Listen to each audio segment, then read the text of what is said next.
আসসালামু আলাইকুম প্রিয় দর্শক, আমি শ্রাবণী ওয়েলকাম করছি আমার চ্যানেলে নতুন একটি রেসিপি দেখার জন্য। কেউ বা বলে ভাপা পিঠা, কেউ বা বলে সুইচ রোল, যে নামে ডাকুক না কেন পিঠা কিন্তু একটাই। তো এই পিঠা কিন্তু আমি খুব সহজে আপনাদের মাঝে আজকে তৈরি করে দেখাবো। দেখতে যেমন সুন্দর, তৈরি করা খুব সহজ। আজকে আমি সেই রেসিপিটা নিয়ে আজকে হাজির হয়েছি। আশা করছি আজকের রেসিপিও আপনাদের কাছে অনেক বেশি ভালো লাগবে। রেসিপি যদি ভালো লাগে প্লিজ লাইক কমেন্ট শেয়ার করতে ভুলবেন না, আর পুরো ভিডিও জুড়ে আমার সঙ্গেই থাকবেন। আর দেরি না করে চলে যাচ্ছি মূল রান্নায়। ভাপা রোল তৈরি করার জন্য এখানে আমি একটি কড়াই নিয়েছি, আর কড়াইয়ের ভিতর দিয়ে দিলাম 1 কাপ খেজুরের গুড়। খেজুরের গুড়টা নেড়েচেড়ে আমি মিডিয়াম আঁচে গলিয়ে নিচ্ছি। এই তো আমার দেখতেই পাচ্ছেন গলিয়ে নেওয়া হয়ে গেছে। এবার দিয়ে দেব এর ভিতরে 1 কাপ নারকেল গুঁড়ো। তো নারকেল গুঁড়ো দিয়ে এই গুড়ের সাথে ভালো করে নেড়েচেড়ে মিশিয়ে নেব। তো আমি খুব সুন্দর করে এই নারকেল আর গুড়টাকে মিশিয়ে নিচ্ছি। এই পিঠা খুবই মজাদার, আমি খেয়ে তো অবাক হয়ে গেছি, খুবই ভালো লেগেছে আমার কাছে এই পিঠাটা। তো আপনারা অবশ্যই আজকের রেসিপি দেখে বাসায় ট্রাই করবেন। আজকে আমি খুব সহজ করে রেসিপিটা আপনাদের সঙ্গে শেয়ার করছি। গুড় আর নারকেল কিন্তু আমার মেশানো হয়ে গেছে। মেশাতে মেশাতে এক পর্যায়ে দেখবেন এটা শুকিয়ে এসেছে, তখন বুঝে নেবেন আপনার পুরটা একদম রেডি হয়ে গেছে। তখন আপনারা চুলা থেকে নামিয়ে নেবেন। আমার কিন্তু পুরটা রেডি হয়ে গেছে, আমি কিন্তু এখন চুলা থেকে নামিয়ে নেব। সুইচ রোল পিঠাটা চালের গুঁড়া দিয়ে তৈরি করব, তার জন্য একটি পাত্রে পানি নিয়ে নিলাম 1 কাপ। আজকে আমি 2 কাপ চালের গুঁড়ার জন্য 2 কাপ পানি ইউজ করব। এটা দিলে কিন্তু একদম পারফেক্ট মাপ। সব সময় মাথায় রাখতে হবে যতটুকু পানি দিবেন ততটুকু চাল বা আটা দিবেন, তাহলে কিন্তু ডোটা একদম পারফেক্ট হবে। তার সাথে দিয়ে দিলাম সামান্য একটু লবণ। পানির সাথে একটি প্যাচুলার সাহায্যে সুন্দর করে মিশিয়ে নিচ্ছি। এবার বলক আসা পর্যন্ত অপেক্ষা করেছি। আমার পানিতে কিন্তু একদম সুন্দর মতো বলক চলে এসেছে। এবার এর ভিতরে আমি দিয়ে দিব শুকনো চালের গুঁড়ো। আমি 2 কাপ পানি ইউজ করেছিলাম, তার জন্য এখানে 2 কাপ চালের গুঁড়ো দিয়ে দিব। তো এটা কিন্তু একদম পারফেক্ট রেসিপি মতো হয়ে যাবে। আর চালের গুঁড়াটা দেওয়া হয়ে গেলে একটি প্যাচুলার মাধ্যমে কিন্তু আমি একটু ফাঁকা করে নিচ্ছি। দেখতেই পাচ্ছেন কিভাবে আটাটা সিদ্ধ করে নিচ্ছি। তো এই তো এভাবে কিন্তু আপনারা সেদ্ধ করে নেবেন। নেড়ে চেড়ে ভালো করে মিশিয়ে নিয়ে আমি কিন্তু কিছুক্ষণের জন্য ঢাকা দিয়ে এই চালের গুঁড়াটা রেখে দিব।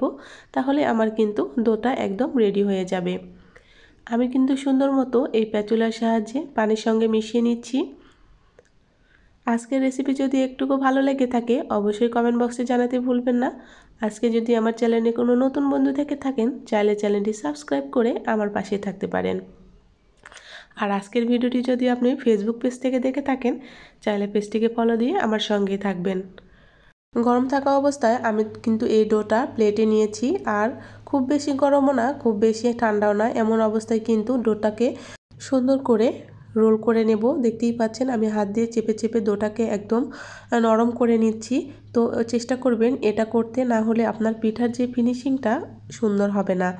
আমি কিন্তু সুন্দর করে এভাবে বেশ অনেকক্ষণ নেড়ে চেড়ে এরকম একটা ফিনিশিং নিয়ে চলে এসেছি। তো দেখতেই পাচ্ছেন কেমন হয়েছে। এবার আমার পিঠা তৈরি করার পালা। আমি একটি রুটি বেলনের সাহায্যে পিঠাগুলোকে তৈরি করে নেব। তো এই তো আমি একটি রুটি বেলার পাত্রটি নিয়ে নিয়েছি, আর এবার রুটি যেভাবে তৈরি করে ঠিক একই প্রসেসে আমি একটি মোটা রুটি তৈরি করে নেব। তো দেখতেই বুঝতে পারবেন যে আজকে কিভাবে আমি তৈরি করছি পিঠাটা। তো এই তো দেখতে পাচ্ছেন আমি একটি বড় একটি ডো নিয়েছি। এবার হাতের সাহায্যে আমি ঘুরিয়ে ঘুরিয়ে সুন্দর করে আমি একটি মোটা রুটি তৈরি করে নিব। তো বরাবরের মতো আজকের রেসিপিও কিন্তু আপনাদের মাঝে অনেক সহজ করে আমি দেখানোর চেষ্টা করেছি। যারা একদমই নতুন আছেন তারা কিন্তু খুব সহজে আজকের রেসিপিটা দেখে বাসায় পিঠা তৈরি করতে পারবেন। এই তো দেখতেই পাচ্ছেন আমি কিন্তু একটি মোটা সাইজের রুটি তৈরি করছি। খুব বেশি পাতলা করতে যাবেন না, তাহলে পিঠা কিন্তু ফেটে যাবে ভাপে দেওয়ার সময়। এবার আমি একটি ছুরির সাহায্যে 4 কোণা শেপ করে রুটিটাকে কেটে নেব। তো খুবই সহজ। আমি কিন্তু চারি সাইডে এভাবে সুন্দর করে কেটে নেব।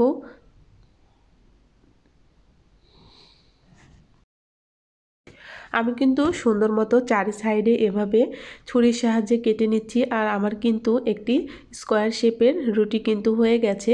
এবার এর ভেতরে আগে থেকে রেডি করা যে পুরটা আমি তৈরি করে রেখেছিলাম সেই পুরটা এর ভিতরে পুরা রুটিতে বিছিয়ে দেব। দেখতেই পাচ্ছেন আমি হাতের সাহায্যে আমি পুরা রুটিতে এভাবে বিছিয়ে দিচ্ছি। তো আপনারা চাইলে চামচের সাহায্যেও দিতে পারেন। তো এই পুরটা আপনি যত মোটা করে দিবেন খেতে কিন্তু তত পরিমাণ ভালো লাগবে।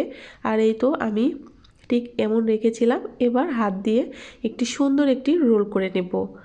দেখে বুঝে নিতে হবে কিভাবে করছি।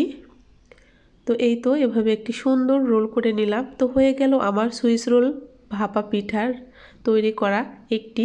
তো এভাবে কিন্তু আপনারা চাইলে পরপর যতটুকু প্রয়োজন সবগুলো তৈরি করতে পারবেন। তো আমার কিন্তু একটি ভাপা রোল তৈরি করা হয়ে গেছে। এভাবে আমি 2টি ভাপা রোল তৈরি করে নেব। তো আমি কিন্তু একটি দেখিয়ে দিলাম। তো খুবই সহজ, আশা করছি আপনারা খুব ভালো করে বুঝতে পেরেছেন। এবার এটাকে ভাপে দেওয়ার পালা। খুব সহজে কিন্তু তৈরি হয়ে গেল একটি পিঠা। তো এভাবেই কিন্তু সবগুলো পিঠা তৈরি করে নিয়েছি আমি। তো চুলাতে আগে থেকে একটি ভাপে দেওয়ার জন্য পাত্রটা বসিয়ে দিয়েছিলাম।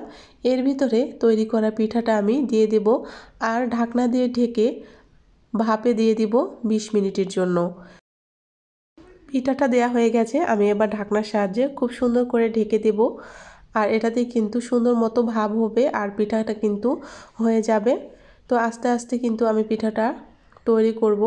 তো এভাবে কিন্তু একটি ঢাকনার সাহায্যে ঢেকে দেবেন, তাহলে কিন্তু পিঠাটা অনেক বেশি সুন্দর হবে।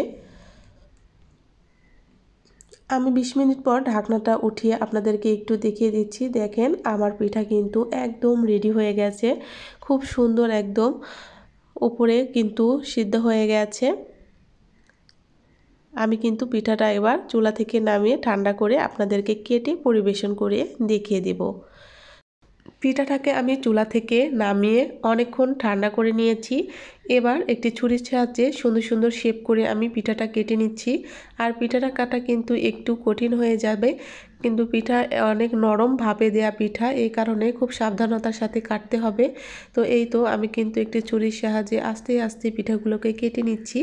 তো এই তো আমার কিন্তু কাটা হয়ে গেছে একটি, আর দেখিয়ে দিচ্ছি কেমন হয়েছে এই পিঠাটা। খুবই সুন্দর হয়েছিল আর খেতে আসলে অনেক অনেক মজাদার। একবার হলেও বাসায় ট্রাই করবেন। আর এই তো একটি প্লেটে আমি একটু পরিবেশন করে দেখিয়ে দিচ্ছি কতটা সুন্দর হয়েছিল পিঠাগুলো। এবার শীতে একবার হলেও এই পিঠাটা বাসায় ট্রাই করবেন, দেখবেন সবাই অনেক বেশি প্রশংসা করছে। দেখা হচ্ছে নতুন আরেকটি রেসিপির সঙ্গে। সে পর্যন্ত সবাই সুস্থ থাকবেন, ভালো থাকবেন। আল্লাহ হাফেজ, আসসালামু আলাইকুম।